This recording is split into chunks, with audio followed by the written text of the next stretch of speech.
ಭೌಗೋಳಿಕ ದೃಷ್ಟಿಕೋನದಿಂದ ವಿಶ್ವದ ಶ್ರೇಷ್ಠ ದೇಶ ಯಾವುದು ಎಂದು ಕೇಳಿದರೆ ಉತ್ತರ ಸರಳವಾಗಿ ಇಂಡಿಯಾ. ಏಕೆಂದರೆ ಭಾರತವು ಕೇವಲ ಒಂದು ದೇಶವಲ್ಲ, ಲಕ್ಷಾಂತರ ವರ್ಷಗಳ ಬಹುವೈಜ್ಞಾನಿಕ ವಿಕಾಸ ಮತ್ತು ನೈಸರ್ಗಿಕ ಅದ್ಭುತಗಳಿಗೆ ಜೀವಂತ ಸಾಕ್ಷಿ. ಒಮ್ಮೆ 9,000 ಕಿಲೋಮೀಟರ್ಗಳ ಪ್ರಯಾಣವನ್ನು ಏಕಾಂಗಿಯಾಗಿ ದಾಟಿದ ಈ ಭೂಪ್ರದೇಶ ತನ್ನೊಳಗೆ ಕೇವಲ ಲಕ್ಷಾಂತರವಷ್ಟೇ ಅಲ್ಲ, ಸುಮಾರು 200 ಮಿಲಿಯನ್ ವರ್ಷಗಳ ಮಹಾಕಾವ್ಯವನ್ನು ಹೊತ್ತಿದೆ. ಹಿಮಾಲಯದ ಎತ್ತರ, ಗಂಗಾ ನದಿಯ ಪವಿತ್ರತೆ, ಡೆಕ್ಕನ್ ಪ್ರಸ್ಥಭೂಮಿ, ಪಶ್ಚಿಮ ಮತ್ತು ಪೂರ್ವ ಘಟ್ಟಗಳು ಇವೆಲ್ಲವೂ ಹಠಾತ್ತನೆ ಉದ್ಭವವಾಗಿಲ್ಲ. ಪ್ರತಿಯೊಂದು ಪರ್ವತ, ಪ್ರತಿಯೊಂದು ನದಿ, ಪ್ರತಿಯೊಂದು ಬಂಡೆ ಹತ್ತಿರದಿಂದ ನೋಡಿದರೆ ನಮ್ಮ ಗ್ರಹದ ಹೋರಾಟದ ಕಥೆಯನ್ನು ಹೇಳುತ್ತವೆ. ಭಾರತವು ಒಮ್ಮೆ ಬೇರೆಡೆ ಅಸ್ತಿತ್ವದಲ್ಲಿತ್ತು ಎಂದು ನಿಮಗೆ ಗೊತ್ತೇ? ಹೌದು, ಇದು ಗೋಂಡ್ವಾನಾ ಲ್ಯಾಂಡ್ನಿಂದ ಬೇರ್ಪಟ್ಟ ಒಂದು ತುಂಡು ಭೂಮಿ. ಸಾವಿರಾರು ಕಿಲೋಮೀಟರ್ಗಳ ಸಾಗರದ ಮೇಲೆ ತೇಲಿದ ಈ ತುಂಡು ಒಂದು ದಿನ ಏಷ್ಯಾವನ್ನು ಡಿಕ್ಕಿ ಹೊಡೆದು ಹಿಮಾಲಯವನ್ನು ಹುಟ್ಟಿಸಿತು. ನಮ್ಮ ಜೀವನಾಡಿಯಾದ ಗಂಗಾ, ಯಮುನಾ, ಬ್ರಹ್ಮಪುತ್ರ ನದಿಗಳ ಮೂಲಸ್ಥಾನ. ಇಂದು ನಾವು ತಂಗಾಳಿ ಅನುಭವಿಸುವ ಕಣಿವೆಗಳು ಒಂದು ಕಾಲದಲ್ಲಿ ಜ್ವಾಲಾಮುಖಿ ಲಾವಾ ಹರಿದ ಕಣಿವೆಗಳೇ. ಇಂದು ಲಕ್ಷಾಂತರ ಜನ ವಾಸಿಸುವ ಡೆಕ್ಕನ್ ಪ್ರಸ್ಥಭೂಮಿ ಒಮ್ಮೆ ಭೂಮಿಯ ಅತಿದೊಡ್ಡ ಜ್ವಾಲಾಮುಖಿ ಘಟನೆಯ ಫಲ. ಈ ವಿಡಿಯೋದಲ್ಲಿ ಭಾರತ ಹೇಗೆ ರೂಪುಗೊಂಡಿತು, ಹೇಗೆ ಬೇರ್ಪಟ್ಟಿತ್ತು, ಹೇಗೆ ತೇಲಿತು ಮತ್ತು ಅಂತಿಮವಾಗಿ ನಾವು ತಾಯ್ನಾಡು ಎಂದು ಕರೆಯುವ ಮಹಾನ್ ಭಾರತ ಹೇಗೆ ನಿರ್ಮಾಣವಾಯಿತು ಎಂಬ ಕಥೆಯನ್ನು ನಿಮಗೆ ತೋರಿಸುತ್ತೇವೆ. ಸಿದ್ಧರಾಗಿ, ನೀವು ಭೂಮಿಯ ಅತ್ಯಂತ ಅದ್ಭುತ ಭೌಗೋಳಿಕ ಇತಿಹಾಸದ ಪ್ರಯಾಣವನ್ನು ವೀಕ್ಷಿಸಲಿದ್ದೀರಿ.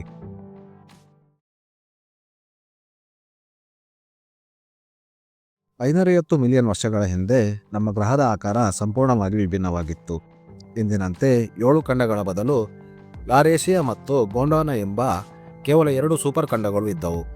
ಗೋಂಡ್ವಾನಾ ಎಂದರೆ ಇದು Bharat, Australia, Africa, Antarctica, Madagascar ಮತ್ತು ದಕ್ಷಿಣ ಅಮೆರಿಕವನ್ನು ಒಳಗೊಂಡ ಒಂದು ದೈತ್ಯ ಭೂಪ್ರದೇಶ.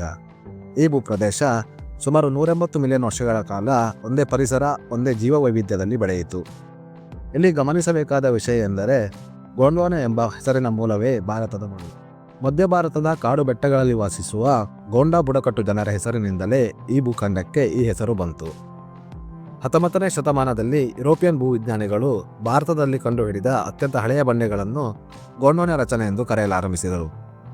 ಇದೇ ನಂತರ ವಿಶ್ವದ ಸೂಪರ್ ಖಂಡಕ್ಕೂ ಅದೇ ಹೆಸರು ಸಿಕ್ಕಿತು.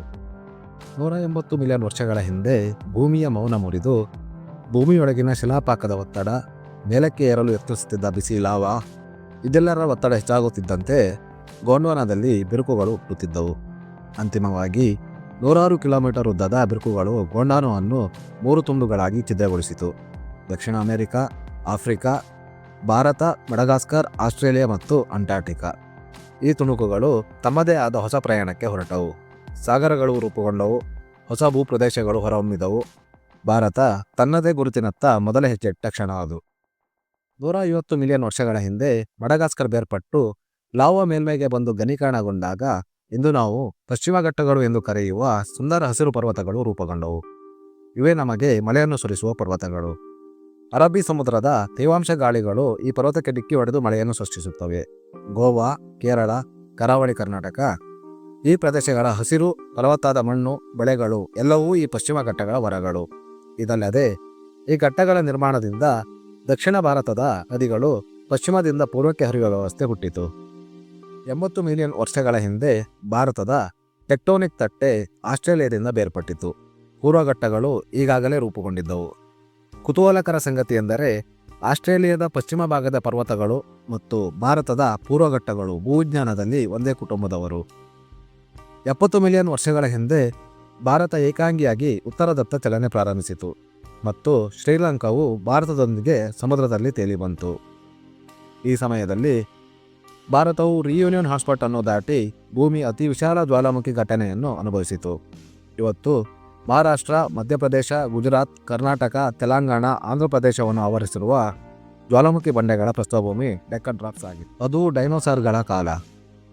ಟೈಟಾನೋಸಾರಸ್, ರಾಜಸಾರಸ್ ಇವೆಲ್ಲವೂ ಈ ಪ್ರದೇಶದಲ್ಲಿ ಸಂಚರಿಸುತ್ತಿದ್ದವು. ನಂತರ 66 ಮಿಲಿಯನ್ ವರ್ಷಗಳ ಹಿಂದೆ ಮೆಕ್ಸಿಕೋದಲ್ಲಿ ಕ್ಷುದ್ರಗ್ರಹ ಅಪ್ಪಳನೆ ಮತ್ತು ಡೆಕ್ಕನ್ ಜ್ವಾಲಾಮುಖಿಗಳ ಸ್ಫೋಟ ಇವೆರಡೂ ಸೇರಿ ಡೈನೋಸಾರ್ಗಳ ಅಂತ್ಯವಾಯಿತು.